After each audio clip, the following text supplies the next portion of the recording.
তো গাইজ আজি কি খবৰ আপোনালোকৰ? আজি লোকেল মুৰ্গী লৈ আহিলোঁ, লগৰটোৰ লগত গ'লোঁ। মই আৰু মানে কৈ মিলি আছে দে বুজিলো। তো ২৬ তাৰিখে যাবিগে? ২৬ তাৰিখে ২৭ তাৰিখে বন্ধ, তো ২৬ তাৰিখে যাবিগে দেখোন। মাতি মই আহিম তেতিয়াহ'লে। তো ৰেডি হৈ গ'ল, এয়া মুৰ্গী চেলাই আছে। পিঁয়াজ আনিলোঁ, আদা নহৰু, এইফালে গৰম পানী বহাই দিয়া হৈছে। বাকী মছলা এইফালে ই কৰি আছে। অলপ জ্বলাই দিবি।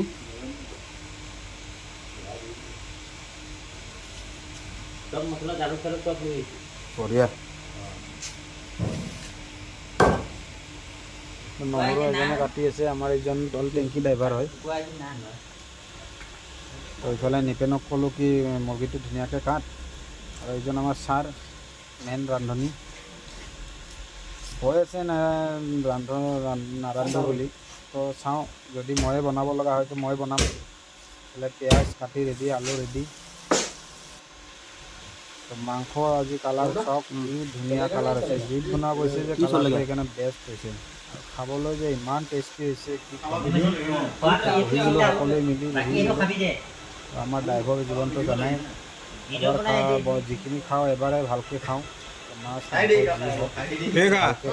মাংস কেনেকুৱা হৈছে? এক্সিলেণ্ট। জানিবেন কেনেকা? এইবিলাকতো খোৱাই নাই, কিন্তু তথাপিও মজা বুলি কৈছে। নাজানো মানে ভাজা মাংস খাইছিল, এতিয়াই টেষ্ট আৰু এইটো আমাৰ মেইন বিলনি আৰু মানে নামতিৰ যেনেকুৱা থাকে নাম মেইন মান এইজন আৰু এনেকুৱা। মই জাষ্ট খাব লৈছোঁ।